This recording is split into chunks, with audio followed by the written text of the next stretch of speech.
오늘은 많은 이들에게 충격을 안겼던 2006년 썬더버드 사건에 대해 이야기해 보겠습니다. 이 사건은 특급 열차 안에서 다수의 승객이 보는 앞에서 일어난 성범죄였습니다. 사건이 발생한 장소는 도야마에서 오사카로 향하는 특급 썬더버드 열차 내부. 당시 사건은 일본 전역을 뒤흔들 만큼 충격적인 범행이었습니다. 범인은 우에조노 타카미치. 그는 수차례 범죄를 저질렀던 상습범으로 출소한 지 불과 한 달 만에 다시 범행에 나선 겁니다. 더 충격적인 것은 당시 열차 안에 약 40명의 승객이 타고 있었음에도 불구하고 아무도 피해자를 돕지 못했다는 사실입니다. 왜 아무도 도와주지 않았을까요? 그 배경에는 당시 일본 사회에서 만연해 있던 묵인과 침묵의 분위기가 자리 잡고 있었습니다. 지금부터 이 사건의 전말과 범인의 과거, 그리고 그 이후에 벌어진 일들에 대해 하나씩 살펴보겠습니다. 사건이 발생한 것은 2006년 8월 3일 밤. 특급 열차 썬더버드는 도야마역을 출발해 오사카역으로 향하는 노선이었습니다. 그날 11세의 여성 회사원이 이 열차에 혼자 탑승했습니다. 그녀는 업무나 여행차 일본 중북부 지역을 방문했던 것으로 보이며 그 외의 구체적인 사정은 알려지지 않았습니다. 그녀는 아무것도 모른 채 끔찍한 사건의 한복판에 서게 됩니다. 사건은 후쿠이역을 막 출발한 직후 오후 9시경 갑작스럽게 시작됩니다. 그녀는 앞에서 세 번째 좌석에 앉아 있었고 그 옆자리 낯선 중년 남성 자리를 잡았습니다. 그는 바로 이번 사건의 범인 우에조노 타카미치. 당시 35세였으며 시가현 고난시에 거주하고 있었습니다. 그는 자리에 앉자마자 여성에게 말합니다. 나는 야쿠자다. 도망치면 죽인다. 소리 지르지 마. 그 순간부터 그는 협박과 성적 위협을 시작했습니다. 당시 차량 내에는 약 40명의 승객이 탑승 중이었습니다. 자유석 차량 한 칸당 좌석이 60에서 70석이니 대부분의 좌석이 채워진 상황이었습니다. 여성은 우에조노의 위협에 겁에 질려 저항하지 못하고 울기만 했다는 증언도 있습니다. 일부 승객은 이상함을 눈치챘지만 우에조노는 뭘 그렇게 쳐다보냐며 주변 사람들을 위협했고 그 분위기에 눌린 승객들은 누구도 개입하지 못했습니다. 결국 행위는 수십 분간 이어졌고 밤 10시경 그는 여성을 열차 내 화장실로 끌고 들어갑니다. 그곳에서의 범행은 30분 이상 계속되었습니다. 심지어 여성이 울면서 끌려가는 것을 본 승객들도 있었지만 그 누구도 행동에 나서지 못했습니다. 여성은 신오사카역에서 하차한 직후 오사카부 경찰에 피해 신고를 접수했습니다. 사건 직후 경찰은 CCTV와 목격자 진술을 토대로 수사에 착수했지만 우에조노의 신원을 파악하는 데는 시간이 걸렸습니다. 그런데 문제는 여기서 끝나지 않았습니다. 우에조노는 이 사건 이후에도 또 다른 범행을 저지르게 됩니다. 썬더버드 호 사건 이후에도 범인 우에조노 타카미츠는 전혀 반성하지 않았습니다. 오히려 그는 더 대담하고 계획적인 범죄를 반복하게 됩니다. 썬더버드 사건으로부터 약 4개월 뒤 2006년 12월 21일 우에조노는 하루에 2건의 성범죄를 저지릅니다. 두 번째 범행은 JR 니시니온의 고세이선 열차 안에서 발생했습니다.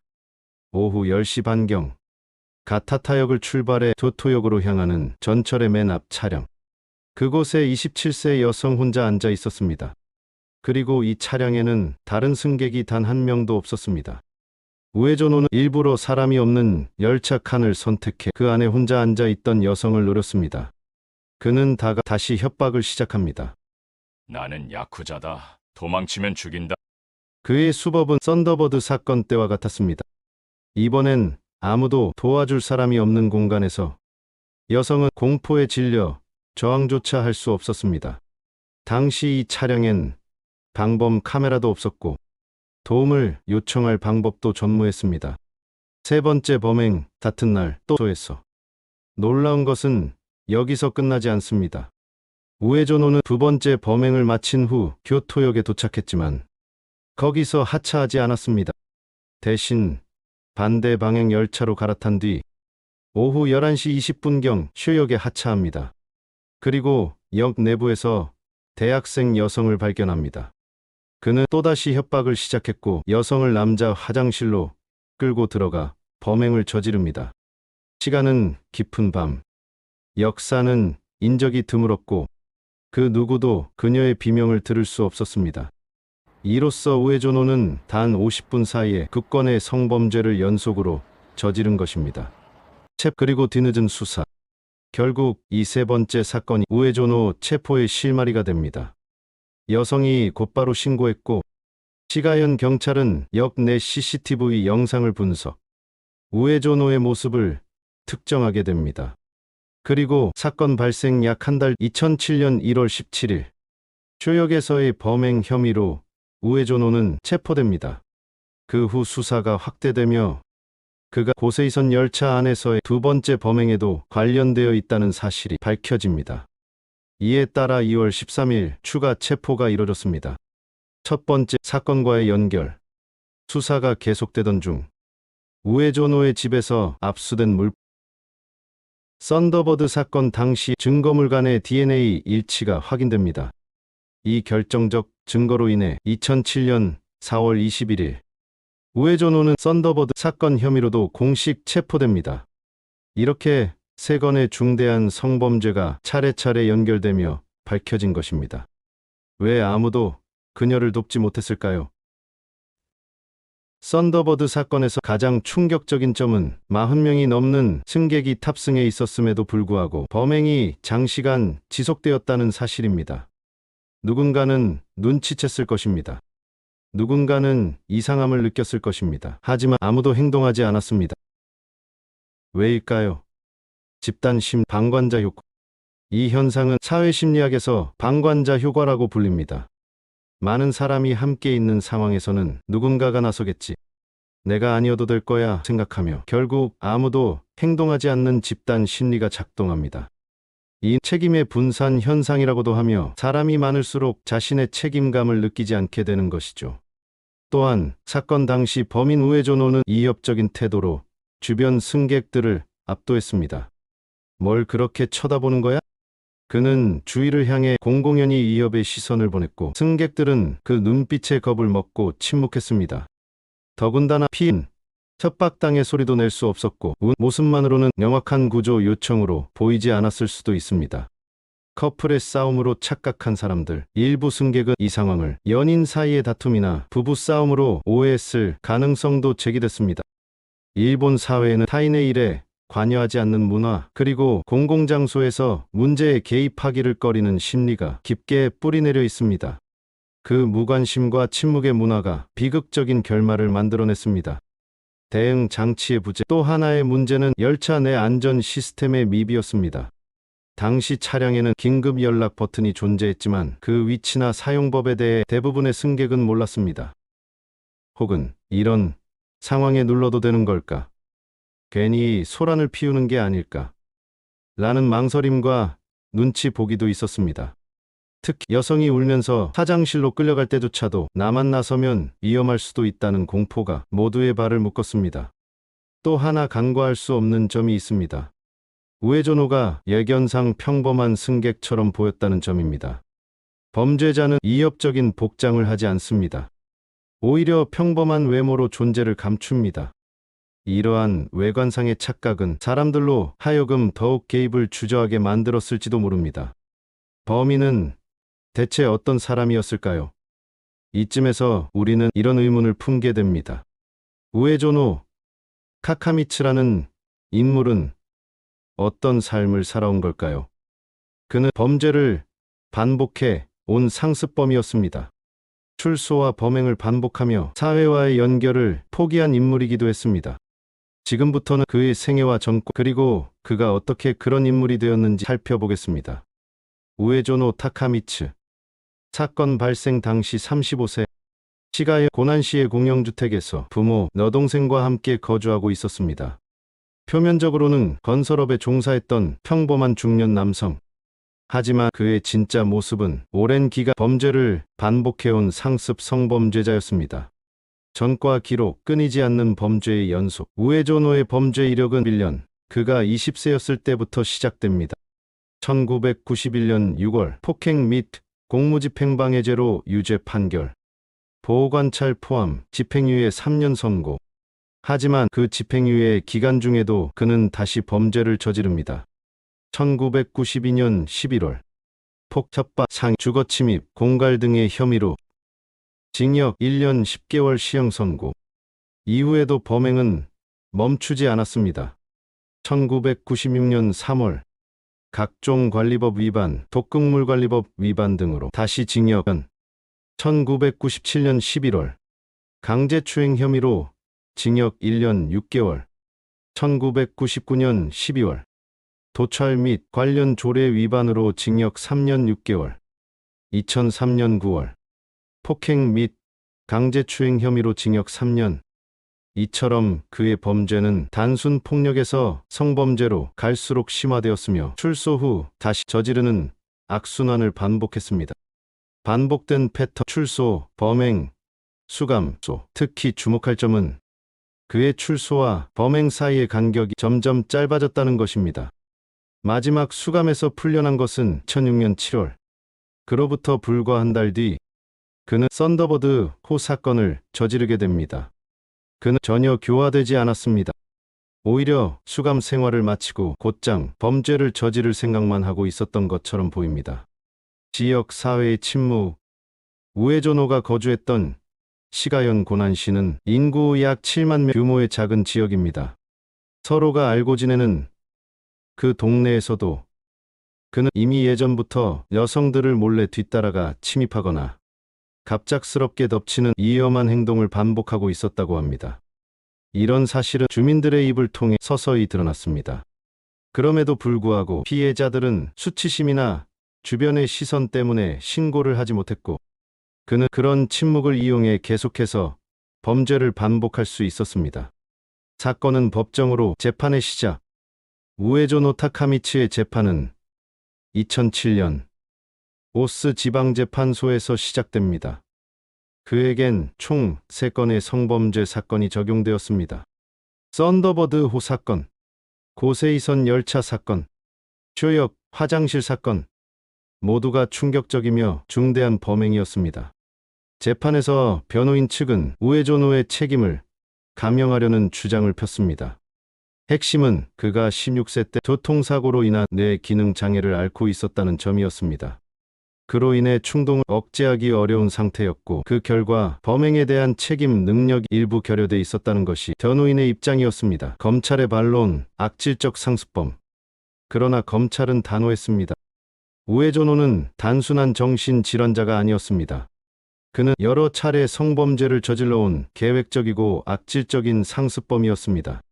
그는 출소하자마자 다시 범행을 저질렀고, 여성 승객이 많은 열차나 인적 드문 장소만을 노려 수법을 고도화하며 계획적으로 움직인 정황이 뚜렷했습니다. 검찰은 이를 근거로 징역 25년이라는 이례적으로 무거운 형량을 구형합니다. 그리고 2008년 1월 17일 오스 지방재판소는 우에조노 타카미치에게 징역 8년형을 선고합니다. 판결문에서 재판부는 우에조노에게 형사 책임이 있다고 판단했지만 범행 당시의 상황과 심리 상태를 고려해 형량을 일부 감경했습니다. 여기에 우에조노가 범행을 인정하고 반성하는 태도를 보였던 점, 과거 약물 복용이 뇌 기능에 영향을 미쳤을 가능성 등이 일부 고려된 것으로 보입니다. 이 판결은 사회적으로 뜨거운 논쟁을 불러일으켰습니다. 전과가 그렇게 많은데 겨우 18년? 출소한 지 1개월 만에 또 성범죄를 저지른 사람인데. 너무 가볍다는 비판이 있는 반면 성범죄에 대해 징역 18년은 상당히 무거운 편이라는 의견도 존재했습니다. 무엇보다 이 사건은 성범죄자의 재범 가능성과 출소 후의 관리 체계, 그리고 사회의 책임에 대한 논의를 전국적으로 확산시키는 계기가 됩니다. 이 사건 이후 일본 사회는 서서히 변화하기 시작합니다. JR 여성 전용 지정석 제도를 특급 열차에 도입하게 됩니다. 열차 내 긴급 호출 버튼에 대한 안내 강화, 방범 카메라 확대 설치, 승무원 대상의 위기 대응 훈련 강화 등 철도 안전 체계 전반에 걸친 대책이 마련되었습니다. 그리고 법적으로도 성범죄에 대한 법 개정, 신고 없이도 기소 가능한 비신고 기소제 도입, 형량 강화, 강제추행죄에서 강제성행위죄로의 명칭 변경 등이 이어집니다. 일본 사회가 배운 것. 이 사건은 단순한 범죄 사건이 아닙니다. 우리 사회에 던져진 경고였고 우리 모두를 향한 질문이었습니다. 내가 그 열차 안에 있었더라면 나는 행동할 수 있었을까? 침묵과 무관심의 시대를 지나 일본 사회는 이제 행동하고 책임지는 시민의 용기를 이야기하기 시작했습니다. 학교 교육, 기업 윤리 교육 등에서도 모른 척하지 말자는 메시지가 강하게 확산되기 시작했습니다. 우에조노 타카미츠는 2008년 1월 징역 18년형을 선고받았습니다. 계산해보면 만기 출소 시점은 2025년, 즉 바로 올해. 그는 사회로 복귀할 가능성이 있습니다. 당시 35세였던 그는 출소 시점에는 약 53세 전후가 됩니다. 우에조노가 교도소를 나올 경우 그는 과연 다시 범죄를 저지르지 않을까요? 법무성의 통계에 따르면 성범죄자의 5년 내 재범률은 약 20 전후입니다. 겉으로 보기엔 그리 높지 않은 수치처럼 보일 수도 있습니다. 하지만 실제로는 성범죄는 신고율이 낮은 범죄로 꼽힙니다. 피해자가 신고를 포기하거나 수치심, 보복에 대한 두려움으로 침묵하는 경우도 많기 때문입니다. 따라서 숨어있는 재범은 훨씬 많을 수 있습니다. 우에조노의 경우는 특히 우려가 큽니다. 그는 이미 출소 후 단 한 달 만에 범행을 저지른 전력이 있으며 그의 전과 역시 폭력과 성범죄가 반복된 이력이 있습니다. 출소 후 그는 어디로 가게 될까요? 그는 체포 전까지 시가의 고난시의 공영주택에서 부모와 여동생과 함께 살고 있었습니다. 하지만 그로부터 8년이 지난 지금 그의 가족, 구성과 거주 환경이 어떻게 바뀌었는지는 알려지지 않았습니다. 가족의 지원 없이는 사회 복귀도 자립도 감시도 어려운 상황입니다. 여기서 문제는 일본의 출소자 관리 제도입니다. 현재 일본에는 성범죄자 등록 제도나 거주 제한 제도 같은 것이 사실상 존재하지 않습니다. 만약 그가 5방이 아닌 만기 출소를 하게 된다면 그는 법적으로 완전히 자유로운 신분이 됩니다. 누구 또 그의 위치나 행동을 감시할 수 없습니다. 다른 나라들과의 차이, 미국에서는 매건법에 따라 성범죄자의 신상 정보가 공개되고 거주 가능 지역에 제한이 걸립니다. 영국에서도 사라법이라는 제도가 있어 성범죄자의 행적을 경찰이 지속적으로 감시합니다. 하지만 일본은 개인정보 보호와 인권 문제를 이유로 이런 제도에 매우 소극적인 입장을 취하고 있습니다. 교도소 내 교화는 효과 있었을까? 일본 교도소에서는 성범죄자를 위한 특별 개선 프로그램이 존재합니다. 인지행동 치료나 반복 범죄에 대한 사고, 교정이 그 예입니다. 하지만 우에조노처럼 강력한 상습범의 경우 그 효과는 제한적이라는 평가가 많습니다. 그가 과거에 복용했다고 주장한 약물과 뇌 기능 이상은 그의 정신 상태를 더욱 악화시켰고 치료만으로는 통제하기 어려운 위험성까지 안고 있었습니다. 우에조노의 출소는 단순히 한 명의 전과자가 나온다는 문제가 아닙니다. 그는 반복된 강력 성범죄자이며 출소 후 단기간에 재범을 저지른 전력이 있고 관리 장치가 부재한 상태에서 사회에 다시 풀릴 가능성이 높습니다. 그렇기에 우리는 이제 묻지 않을 수 없습니다. 그가 돌아왔을 때 우리는 준비가 되어 있는가? 썬더버드호 사건은 단순한 과거의 범죄가 아닙니다. 그 사건은 오늘날에도 여전히 유효한 경고입니다. 우리는 이제 누군가 위험에 처해 있을 때 나설 용기, 재범을 막기 위한 구조적 장치, 안전한 공공공간을 만드는 책임, 출소자에 대한 사회적 감시와 지원을 함께 고민해야 할 때입니다. 지금 이 순간 그는 곧 우리 곁으로 돌아올 수 있습니다. 우리는 이 사건을 절대로 잊어서는 안 됩니다.